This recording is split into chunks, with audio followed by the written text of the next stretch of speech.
La Chine est-elle en train de gagner la course mondiale au développement de la technologie de l'intelligence artificielle? Eh bien, certains dirigeants de puissantes entreprises technologiques américaines mettent en garde en affirmant que la Chine est en train de gagner. Ou du moins, c'est ce qu'ils disent pour essayer de faire pression sur les États-Unis afin que le gouvernement vienne à leur rescousse. Des géants de la tech comme OpenAI et Nvidia veulent des garanties de la part du gouvernement américain pour les aider à concurrencer la Chine. Et ils s'inquiètent aussi du fait que si la bulle massive de l'IA aux États-Unis s'effondre en bourse, leurs entreprises pourraient potentiellement faire faillite. C'est pourquoi ils supplient le gouvernement américain d'intervenir pour les sauver. Commençons donc par les propos tenus par le PDG de Nvidia, Jensen Huang, qui a averti que la Chine est en train de gagner la course à l'IA.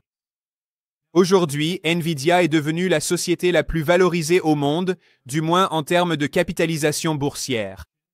Sa capitalisation boursière atteint désormais 5 000 milliards de dollars américains. C'était en octobre, mais si l'on remonte seulement 3 mois en arrière, Nvidia était la toute première entreprise américaine à atteindre une capitalisation boursière de 4 000 milliards de dollars. Ainsi, en 3 mois, un autre billion de dollars a été ajouté à sa capitalisation boursière. C'est un excellent exemple de la façon dont le marché boursier américain est dans une bulle massive alimentée par le battage médiatique autour de l'IA. Pendant ce temps, la grande majorité des entreprises d'IA ne gagnent pas d'argent. Beaucoup d'entre elles perdent de l'argent. En fait, une étude menée par des chercheurs du MIT a révélé que 95% des programmes pilotes d'IA générative dans les entreprises américaines échouent. Et l'une des seules entreprises qui gagne réellement de l'argent, et beaucoup d'argent, c'est Nvidia. Parce qu'en réalité, Nvidia vend les pelles dans cette nouvelle ruée vers l'or numérique. Donc, si l'on remonte à l'histoire de la ruée vers l'or au 19e siècle en Californie, la grande majorité des personnes impliquées dans cette ruée vers l'or n'ont pas gagné d'argent. Elles ont perdu de l'argent. Mais ceux qui ont gagné le plus d'argent n'étaient pas ceux qui cherchaient réellement de l'or. C'étaient les entreprises qui vendaient les pelles et les outils nécessaires pour chercher de l'or. Nvidia détient en gros un monopole sur les puces les plus avancées. Donc Nvidia vend les puces que les entreprises d'IA utilisent pour développer leurs modèles, ce qui explique pourquoi Nvidia gagne énormément d'argent. Et le PDG de Nvidia, Jensen Huang, a consacré beaucoup de temps et d'énergie à faire du lobbying en Chine pour essayer d'accéder au marché chinois, car le gouvernement chinois ne veut pas que ses propres entreprises technologiques dépendent de la technologie américaine. Technologie. La Chine veut remettre en cause le monopole que détient Nvidia. En fait, le gouvernement chinois a officiellement accusé Nvidia d'enfreindre ses lois anti-monopole. C'est pourquoi Pékin a interdit aux entreprises technologiques chinoises d'acheter des puces Nvidia, afin de les inciter à acheter des puces auprès d'entreprises chinoises et à investir dans la fabrication locale ainsi que dans la recherche et le développement locaux. Maintenant que nous comprenons ce contexte et le fait que Nvidia a perdu l'accès à ce marché immense de 1,4 milliard de personnes en Chine, nous pouvons voir pourquoi Jensen Huang, le PDG de Nvidia, joue sur la peur concernant la Chine et avertit que la Chine est en train de gagner la course à l'IA. Personnellement, je pense d'ailleurs que c'est probablement vrai. La Chine a réalisé de nombreux progrès dans le développement de l'IA, ce dont je parlerai plus tard dans cette analyse aujourd'hui, mais nous devons garder à l'esprit les motivations économiques et politiques qui se cachent derrière les propos tenus par le PDG de Nvidia dans cette interview publiée par le Financial Times. Voici exactement ce qu'a dit Jensen Huang, je cite, « La Chine va gagner la course à l'IA ». Fin de citation. Mais pourquoi cela? Quel était son argument? En réalité, ce qu'il fait avec cette interview, c'est faire pression sur le gouvernement américain pour qu'il mette en place des politiques qui profitent à Nvidia. En particulier, il a mentionné 2 domaines dans lesquels la Chine est en tête. Premièrement, des coûts énergétiques plus bas et, deuxièmement, une réglementation plus souple. Je vais d'ailleurs parler de l'énergie et de l'électricité dans un instant. C'est un facteur très important ici. Le gouvernement chinois a beaucoup investi dans l'augmentation de la production et de la génération d'électricité. Et le réseau électrique chinois est géré par des entreprises publiques qui ne cherchent pas à maximiser les profits, contrairement aux États-Unis. Donc, c'est en fait un domaine légitime dont nous allons parler. Mais ensuite, Jensen Huang affirme que la Chine aurait soi-disant une réglementation plus souple. Franchement, allons. Ces véritables priorités sont tellement évidentes ici, il fait pression sur les États-Unis, le gouvernement, pour qu'ils réduisent encore davantage la réglementation des entreprises technologiques américaines. Des entreprises technologiques. Il y a déjà très peu de réglementation. Sommes-nous vraiment censés croire que la Chine, qui a un gouvernement socialiste, a moins de réglementation? Allons, soyons sérieux. C'est tellement évident ce que l'agenda du PDG de Nvidia est ici. La bourse américaine est en bulle, qui est alimentée par cette frénésie spéculative autour de l'IA. Peu importe la mesure que vous utilisez, le marché boursier américain, peu importe l'indicateur que vous prenez, le marché boursier américain, le marché boursier n'a jamais été aussi surévalué. Par exemple, si vous regardez le ratio cours-bénéfice, le ratio PE des actions des principales entreprises américaines, le ratio moyen est aujourd'hui nettement plus élevé qu'il ne l'était au sommet de la bulle Internet en 2000. Ou un indicateur encore meilleur est ce qu'on appelle l'indicateur Buffett, qui compare la capitalisation boursière des entreprises cotées en bourse au PIB, la production totale de l'économie américaine. Économie. Et l'indicateur Buffett est actuellement à plus de 220% du PIB. Encore une fois, c'est totalement sans précédent dans l'histoire. L'ampleur de cette bulle insensée que nous voyons sur le marché boursier américain est incroyable, et elle est principalement alimentée par l'IA. Les entreprises technologiques américaines craignent que cette bulle n'éclate bientôt, et elles supplient le gouvernement américain de leur fournir un filet de sécurité, de les soutenir et de les renflouer au cas où elles rencontreraient des difficultés. Cela a été en grande partie admis par le PDG d'OpenAI, le milliardaire Sam Altman. Il a reconnu que l'industrie de l'IA est en pleine bulle. Et en fait, la directrice financière, la CFO d'OpenAI, a accordé une interview au Wall Street Journal et elle a ouvertement appelé à un soutien fédéral américain pour les nouveaux investissements, notamment. C'est là que nous cherchons un écosystème de banques, de fonds de capital investissement et peut-être même d'acteurs gouvernementaux. Comment les gouvernements peuvent intervenir. Une subvention fédérale ou quelque chose comme ça. C'est-à-dire, tout d'abord, le filet de sécurité, la garantie qui permet le financement, ce qui peut vraiment faire baisser le coût du financement, mais aussi augmenter le ratio prêt-valeur. Donc, le montant de la dette que vous pouvez ajouter à une part de fonds propres pour une aide fédérale. Filet sécurité plus. Exactement. Et je pense que c'est ce que nous voyons. Je pense que les États-Unis, le gouvernement en particulier, a été incroyablement proactif.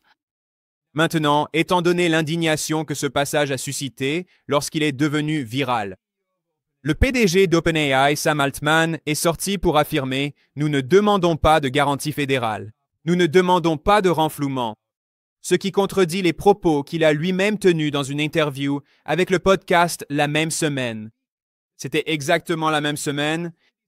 Écoutez ces propos ici où Sam Altman dit très clairement que le gouvernement fédéral américain est l'assureur en dernier recours. À un certain niveau, quand quelque chose devient suffisamment énorme, qu'il le soit ou non officiellement, le gouvernement fédéral est en quelque sorte l'assureur en dernier recours, comme nous l'avons vu lors de diverses crises financières et lorsque les compagnies d'assurance ont tout gâché.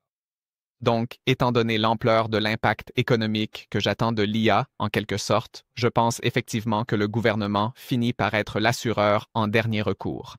Vous vous souvenez de toute cette idée de « trop gros pour faire faillite » lors de la crise financière de 2008, quand Wall Street s'est effondré parce que les institutions financières et les banques étaient impliquées dans des fraudes. Ils ont accordé des tonnes de prêts hypothécaires à risque à des personnes dont ils savaient pertinemment qu'elles ne pourraient pas les rembourser. Et puis ils ont regroupé tous ces prêts hypothécaires dans des titres adossés à des créances hypothécaires, les MBS, et les ont ensuite vendus à d'autres institutions financières. Et les agences de notation de crédit affirmaient qu'il s'agissait de titres AA à très faible risque. Ils ont commis une fraude et le gouvernement américain les a renfloués en affirmant qu'ils étaient trop gros pour faire faillite. Donc maintenant, ce que dit OpenAI, c'est que les entreprises d'IA, les grandes entreprises technologiques de la Silicon Valley, sont elles aussi trop grandes pour faire faillite et doivent être assurées et soutenues par le gouvernement américain. Gouvernement. Encore une fois, cela donne une très mauvaise image lorsque les dirigeants d'une grande entreprise supplient le gouvernement de les soutenir, de les renflouer. Il est logique que ces extraits soient devenus viraux, et les gens étaient furieux, ce qui explique une fois de plus pourquoi Sam Altman s'est tourné vers Twitter pour tenter de défendre l'entreprise. Et il a affirmé que non, ses propos avaient été sortis de leur contexte. Il a donné l'impression qu'OpenAI ne réclamait pas un sauvetage du gouvernement américain, sauvetage par le gouvernement. Mais en réalité, c'est le cas. Voici maintenant une lettre ouverte. Elle a été publiée le 27 octobre. Donc, seulement quelques jours avant que Sam Altman n'affirme qu'il ne voulait en réalité pas d'un sauvetage gouvernemental. Et cette lettre a été rédigée par le directeur des affaires mondiales d'OpenAI et elle a été envoyée à la Office of Science and Technology Policy du gouvernement américain à Washington, D.C. Et si vous regardez cette lettre, vous pouvez voir qu'OpenAI supplie très clairement le gouvernement américain de les soutenir, de les appuyer de nombreuses manières différentes. Ainsi, OpenAI, par exemple, demande l'élargissement des crédits d'impôt afin de payer encore moins d'impôts. Et l'idée principale de cette lettre, c'est que OpenAI joue sur la peur concernant la Chine. Encore une fois, nous comprenons maintenant pourquoi Nvidia avertit que la Chine est en train de gagner la course à l'IA. Tout devient très clair. Il supplie le gouvernement américain de leur accorder encore plus de soutien et d'argent. Ainsi, dans cette lettre, OpenAI affirme qu'il faut contrer la RPC, c'est-à-dire la République populaire de Chine, en réduisant les risques liés à l'expansion de la fabrication américaine, l'expansion de la production manufacturière. Ils ont écrit, je cite, « Le gouvernement fédéral devrait également accorder des subventions, conclure des accords de partage des coûts, accorder des prêts ou des garanties de prêts afin d'accroître la capacité et la résilience de la base industrielle. » Et bien sûr, pourquoi veulent-ils ce soutien financier? Eh bien, leur excuse est, je cite, « pour aider à contrer la RPC », fin de citation. C'est la nouvelle guerre froide, c'est la guerre froide 2. D'ailleurs, Sam Altman a déjà fait ce genre de choses à de nombreuses reprises. Ce n'est pas nouveau pour lui. En fait, en mars 2025, vous vous souvenez peut-être qu'il y a eu une énorme explosion médiatique lorsque l'entreprise chinoise DeepSeek a lancé des modèles d'IA aussi performants que ceux d'OpenAI, ChatGPT étant leur principal modèle. Et mieux encore, DeepSeek a proposé son modèle en open source, accessible gratuitement à toute personne dans le monde. Alors, quelle a été la réaction de Sam Altman? Il a supplié le gouvernement américain d'interdire ses concurrents chinois. Il a affirmé que DeepSeek était soi-disant contrôlé par l'État, ce qui est faux. Et il a littéralement appelé à une interdiction, je n'exagère pas. Il a dit que les États-Unis devaient interdire, je cite, les LLM produits par la RPC, fin de citation, c'est-à-dire les grands modèles de langage. C'était dans une proposition qu'OpenAI a envoyée à l'initiative du plan d'action sur l'IA de l'administration Trump. Et c'est tellement drôle et hypocrite d'entendre Sam Altman accuser tous ses concurrents chinois d'être contrôlés par le gouvernement chinois. Parce qu'en même temps, OpenAI a travaillé en étroite collaboration avec le gouvernement américain.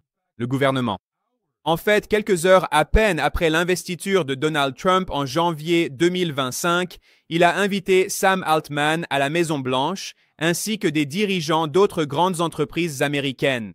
Des entreprises comme le milliardaire Larry Ellison d'Oracle, qui est l'un des milliardaires les plus puissants et les plus riches au monde. Trump se tenait juste à côté d'eux à la Maison-Blanche lorsqu'ils ont annoncé un projet Stargate soutenu par le gouvernement américain. Un programme de 500 milliards de dollars pour développer des infrastructures pour l'IA. Je suis ravi que nous puissions faire cela aux États-Unis d'Amérique. Je pense que ce sera le projet le plus important de cette époque. Et comme Maza l'a dit, pour que l'AGI soit développée ici, pour créer des centaines de milliers d'emplois, pour créer une nouvelle industrie centrée ici, nous ne pourrions pas faire cela sans vous, monsieur le Président, et je suis ravi que nous puissions le faire. De plus, Sam Altman a personnellement fait don d'1 million de dollars de sa propre fortune au fonds d'investiture de Donald Trump, ce qui, vous savez, n'est qu'une question de payer pour avoir accès. C'est ce que de nombreux dirigeants d'entreprises de la Silicon Valley ont fait. Ils ont tous fait don de millions de dollars à Donald Trump pour lui baiser la bague, pour dire au président des États-Unis « Nous vous soutiendrons loyalement tant que vous soutiendrez nos entreprises », ce qui est exactement ce que fait Donald Trump. Et la véritable raison pour laquelle Sam Altman et d'autres dirigeants d'entreprises américaines ont si peur des concurrents chinois, c'est parce que la Chine leur dame le pion à l'international. Et cela s'explique par le fait que de nombreuses entreprises chinoises ont publié leur modèle d'IA en open source. Ainsi, n'importe qui dans le monde peut utiliser le code original et faire tourner ses LLM localement sur son propre ordinateur, sans avoir à payer des frais énormes, des abonnements ou des loyers à ces monopoles de la Silicon Valley américaine. C'est pour cela que le Wall Street Journal a publié un article intitulé « L'avance de la Chine dans l'IA open source secoue Washington et la Silicon Valley ». Des modèles gratuits de DeepSeek, Alibaba et d'autres gagnent des utilisateurs dans le monde entier. Cela a terrifié Washington et la Silicon Valley, car leur modèle économique repose entièrement sur les monopoles. Les grandes entreprises technologiques américaines veulent établir un monopole mondial. Elles n'ont aucune concurrence, ce qui leur permet d'augmenter les coûts et d'extraire des rentes exorbitantes des gens du monde entier qui n'ont aucune alternative. Cela a été reconnu par le puissant milliardaire de la Silicon Valley, Peter Thiel, un opérateur politique d'extrême droite qui a financé Donald Trump et qui est un proche allié de Donald Trump. Et en 2014, Peter Thiel a publié un article dans le Wall Street Journal où il expliquait tout en détail. Il s'intitule « La concurrence, c'est pour les perdants ». Et il a reconnu que les capitalistes de la Silicon Valley veulent instaurer un monopole. Il a soutenu que le capitalisme ne consiste pas en la concurrence. Il a fièrement déclaré que le capitalisme consiste à créer un monopole pour pouvoir maximiser ses profits, car il se plaignait que plus il y a de concurrence, plus cela réduit en réalité les profits des entreprises.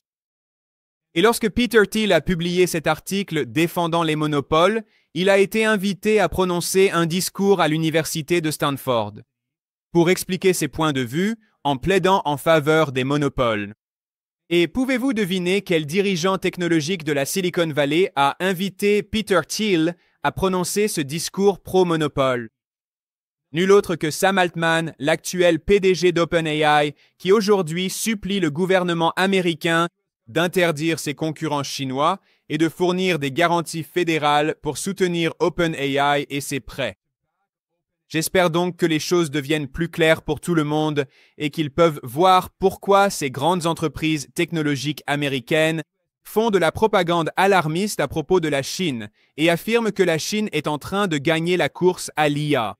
Nous avons besoin que les États-Unis nous soutiennent, qu'ils nous accordent des garanties fédérales parce qu'ils voient clairement que l'industrie de l'IA aux États-Unis est dans une bulle gigantesque.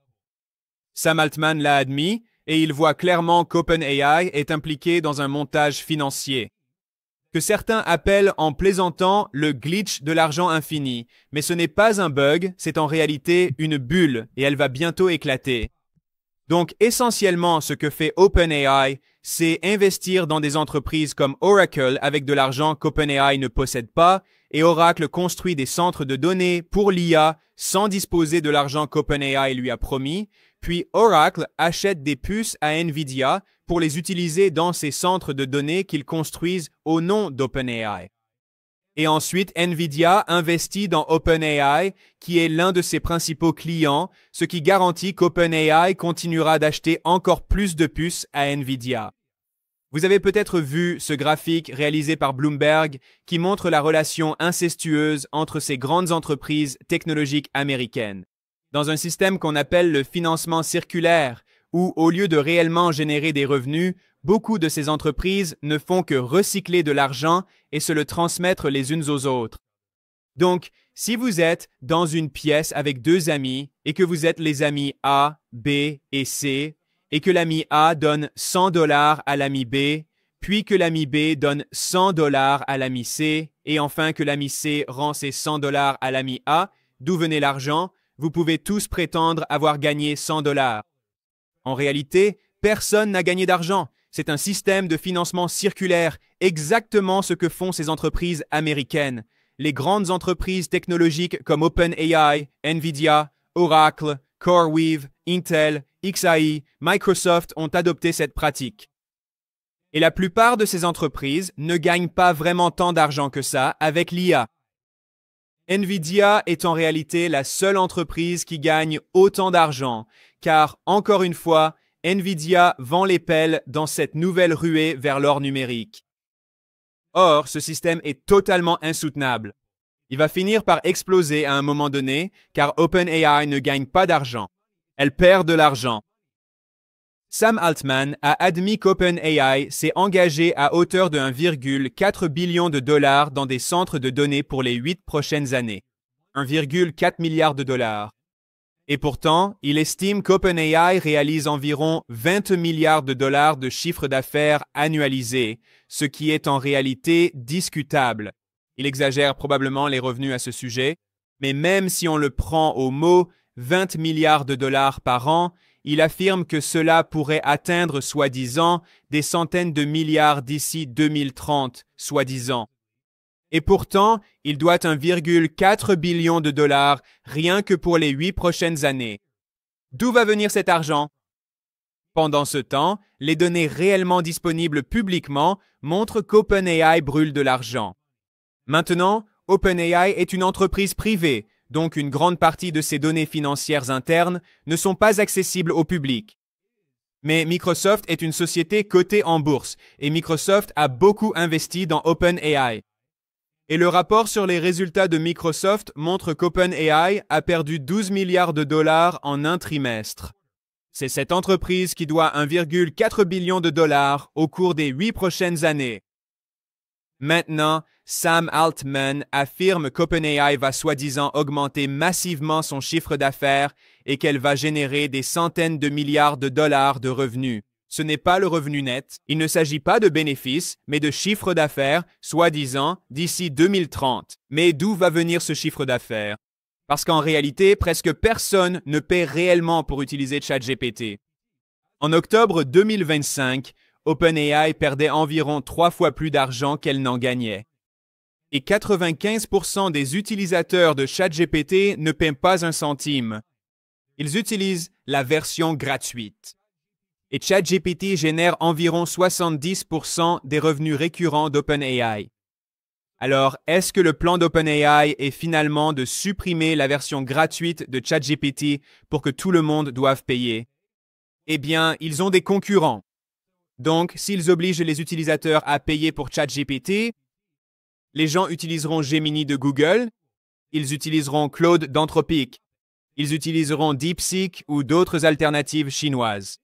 C'est précisément pour cette raison que Sam Altman veut que les États-Unis interdisent les concurrents chinois de ChatGPT.